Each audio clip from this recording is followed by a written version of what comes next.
So hello everyone, I hope आप लोग सभी लोग आंसर राइटिंग कर रहे होगे। तो ये मैंने मोबाइल फ़ोन पे ओपन कर रखा है।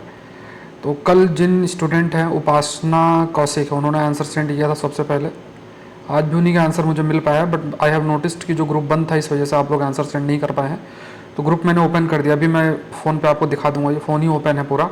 तो कल मैंने इनका आंसर देखा था जेंडर डिस्क्रिमिनेशन के ऊपर। इन्होंने आंसर जो है पूरा जेंडर डिस्क्रिमिनेशन पे लिखा था, कुछ पॉइंट्स बताए थे और फिर इन्होंने मुझे मैसेज किया कि उन्होंने पॉइंट समझा, ऐसा उन्होंने कहा। उसके बाद फिर आज इन्होंने आंसर सेंड किया है और लेट्स सी क्या क्या इन्होंने इम्प्रूवमेंट किया है। जैसे अगर आप इनका आंसर देखोगे तो पूरा प्रॉपर जो सारा का सारा आंसर है लिखा है। क्वेश्चन देखो, राइटिंग आपकी जो है वो ऐसी इतनी होनी चाहिए कि बस थोड़ा समझ में आए, वही ज़्यादा ज़रूरी है। बहुत कोई बहुत डिज़ाइनिंग नहीं चाहिए, लेकिन यहाँ पे आप समझने का कोशिश। जैसे क्वेश्चन था, technological cooperation is the context of international relation in the present world order. ये आज मैंने पढ़ाया था द हिंदू के सेशन में, और सेशन भी आपका सुबह 9 बजे के बीच, 8:30 से 9 बजे के बीच में होता है। टाइमिंग आप लोग देखना भी थोड़ा सा, क्योंकि चैनल नया है, सब्सक्राइबर बेस थोड़ा और बढ़ाना है, तो इससे लाइव स्ट्रीमिंग में थोड़ा और फायदा होगा और भी चीज़ें मैं डिजिटल लाइब्रेरी और ये सब आप लोग के लिए और कर पाऊँगा। तो यहाँ पे अगर आप देखोगे तो यहाँ पे इन्होंने टेक्नोलॉजिकल लेवल पे जो फोर्थ इंडस्ट्रियल रिवोल्यूशन से इन्होंने स्टार्ट किया और लिखना जो है इन्होंने शुरुआत की। अब देखो डिजिटल रिवोल्यूशन है, डिजिटल रिवोल्यूशन। अब इसमें जैसे fourth industrial revolution was also known as the digital revolution. Digital revolution began in the late 20th century with the adoption of digital technology such as artificial intelligence. ये सब इन्होंने start किया। फिर technological corporation India Japan के ऊपर लिखा, जो मैंने आज पढ़ाया भी था। फिर इंडिया जापान के ऊपर की वो कोलैबोरेट करेंगे, सेमीकंडक्टर एंड ऑल, ये सब इन्होंने लिखा। फिर काफ़ी कंटेंट जो मैंने पीडीएफ में दिया उसको इन्होंने काफ़ी ज़्यादा यूज़ कर लिया है। और फिर इन्होंने इंडिया, रशिया और साउथ कोरिया को लेते हुए और सारे जो पॉइंट्स हैं वो मेंशन किए। बीच में डायग्राम भी इंडो पैसिफिक का बनाया। अब इसमें देखो जो कंटेंट मैंने पढ़ाया है ना, उसी को उन्होंने ज़्यादातर उसी तरीके से लिख दिया है।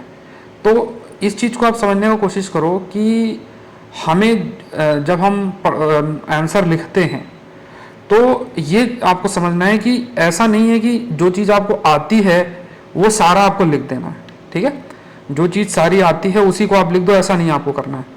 तो जैसे अब क्वेश्चन क्या है, technological cooperation is the context of in the context of industrial relation in the present world order is the context of industrial relation in the present world order।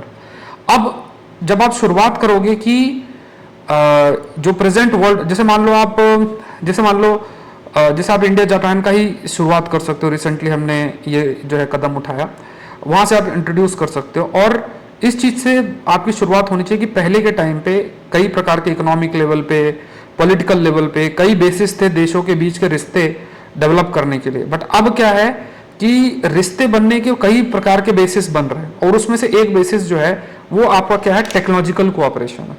तो प्रेजेंट वर्ल्ड ऑर्डर जहां पे विश्व दो भागों में but रहा है, विश्व जो है दो भागों में बट रहा है, और क्योंकि जैसे है ना एक तरफ चाइना रशिया और इस टाइप से, तो टेक्नोलॉजिकल कोऑपरेशन बेसिस बन गया। और फिर आपको बताना है, ये एक्सप्लेन करना है ज्यादातर आपका कि क्यों टेक्नोलॉजिकल कोऑपरेशन बेसिस बना और क्या करना चाहिए इंडिया को। तो ये आपको ये बताना है कि टेक्नोलॉजिकल कोऑपरेशन मतलब इंटरनेशनल रिलेशन में टेक्नोलॉजिकल कोऑपरेशन कैसे हो रहा है, प्लस कैसे किस तरीके से क्यों टेक्नोलॉजिकल कोऑपरेशन कंटिन्यूस बेसिस पे आप कह सकते हो कि टेक्नोलॉजिकल कोऑपरेशन आपका कंटिन्यूस बेसिस में आपका बढ़ रहा है। जो टेक्नोलॉजिकल कोऑपरेशन है वो किस तरीके से कंटिन्यूस बेसिस में बढ़ रहा है और क्यों बढ़ रहा है, और फिर इंडिया के कंटेक्स्ट में कुछ पॉइंट डाल के आपको ऐड करना। तो आंसर राइटिंग में ये चीज आपको ध्यान में रखनी है। सबसे पहले आपको फ्रेमिंग सोचनी है। जो फ्रेमिंग है वो फ्रेमिंग बहुत मैटर करती है।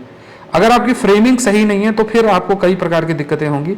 अगर आपका आंसर जो प्रॉपर वेल स्ट्रक्चर्ड है वो आपको प्रॉपर आंसर नहीं है, तो ये कई प्रकार के चैलेंजेस आपको जो है वो फेस करने पड़ सकते हैं। तो ये थोड़ा सा ध्यान में रखना है, ठीक है। तो ये आंसर इन्होंने लिखा है उपासना कौशिक। अब मैं आपको बता देता हूँ आप लोग को आंसर सेंड कहाँ करना है। तो यहाँ पे ये एक चैनल है जो है सौरभ पांडे अनअकैडमी करके, सौरभ पांडे यूपीएससी करके ये चैनल है। तो इस चैनल पे ही आपको अपने आंसर को सेंड करना है। यहाँ पे मैं आपको PDF और ये सब भी सेंड करता हूँ, ठीक है। तो PDF है। अब देखो बहुत अच्छे अच्छे आंसर अब मुझे दिखने लग गए हैं। तो जैसे एक आंसर ये बहुत अच्छा लग रहा है, दिव्या त्रिपाठी है, इन्होंने लिखा हुआ है, बहुत अल्टीमेट। देखो लैंग्वेज देखो और प्लस प्रेजेंटेशन देखो। तो जेंडर डिस्क्रिमिनेशन इज अच्छा ये कल का आंसर है। तो language is one of the most powerful means, इन्होंने लैंग्वेज वाला आंसर बहुत है, जेंडर डिस्क्रिमिनेटिंग लैंग्वेज, फिर इन्होंने इसके ऊपर लिखा है, और फिर इन्होंने वे कैसे अवॉइड, बहुत अल्टीमेट आंसर ये प्रेजेंटेशन है और अच्छा आंसर भी लिखा, फिर इन्होंने गवर्नमेंट स्टेप भी लिखा है। तो ये तो कल का है, ठीक है। इसी तरीके से और भी बच्चों ने लिखा है। मैं चाह रहा हूँ कि हिंदी वाले बच्चे भी सेंड करें, आप लोग भी सेंड करो।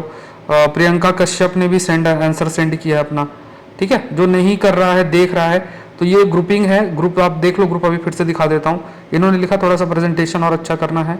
फिर एक आंसर ये A4 साइज पे नहीं लिखना है, आप लोग प्रॉपर जो पेज है उस पर लिखो, वो ज़्यादा बेटर है। A4 साइज वाला पेज जो है ना, ये जैसे इन्होंने लिखा है, क्या नाम है इनका, दिव्या त्रिपाठी ने जो है आंसर लिखा है। मैंने आपको PDF भी जो है वो आप लोग GS रिपोर्टर की वेबसाइट पे जाके भी डाउनलोड कर सकते हो। जो PDF है, PDF भी मैंने आपको डाल दिया, हिंदू की पूरी PDF आपको बना के दे दी जाती है, ठीक है। और भी चीज़ें मैं करूँगा, अभी थोड़ा समय लग रहा है। फिर आप लोग के लिए एक ये PDF भी है, ये भी आप लोग देख लेना। तो ये भी आंसर लिखा है, ठीक है।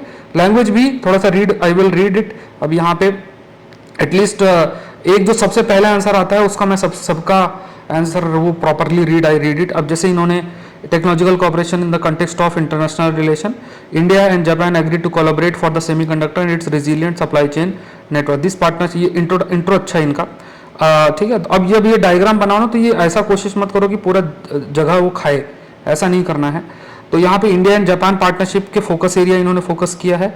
जैसे मैंने देखो स्टार्टिंग में बताया, जब आप लिख रहे हो ना, तो पहले आप बताओ कि जैसे जो इंटरनेशनल रिलेशन के कई बेसिस हैं, पहले economic, political aspect of technological cooperation कैसे हो रहा है, आपकी शुरुआत ऐसे होनी चाहिए। और फिर क्यों टेक्नोलॉजिकल कोऑपरेशन हो रहा है, और फिर ये भी बोल सकते हो कि क्यों और भी बेसिस इंपॉर्टेंट है, खाली टेक्नोलॉजिकल कोऑपरेशन नहीं। तो ये सब चीजें आप कह सकते हो, और सबसे ज्यादा एम्फोसिस आपका होना चाहिए कि क्यों। फिर आप इंडिया के कंटेक्स्ट में चीजों को मेंशन करके और फिर कंक्लूड कर सकते हो, इस प्रकार से लिखना है, ठीक है। तो ये सारी चीजें हैं। ये जैसे आंसर आप लोग सेंड करोगे, 2-4 मिलेंगे मुझे, तो मैं आंसर का वीडियो रोज बना के डालूंगा। लिखने की आदत डालो, देखो मेरी तरफ से भी काफी मेहनत हो रही है। और ये जो सौरभ पांडे UPSC चैनल है, इसको आप लोग जरूर से सब्सक्राइब करो, इसको जल्द से जल्द जो सब्सक्राइबर बेस हो थोड़ा इंक्रीज हो, तो एक मोटिवेशन बना रहेगा, वैसे बनता तो है ही। तो वो रहेगा, हिंदू सेशन को लाइव देखो, आप लोग सब पार्टिसिपेट करो वहीं पे, क्योंकि जो कंटेक्स्ट और जिस तरीके से मैं आपको समझा रहा हूँ ना, उसी से आपके आंसर राइटिंग भी डेवलप होगी। ऐसा नहीं कि आपके पास इन्फॉर्मेशन है और आप लिखते जा रहे हो, है ना।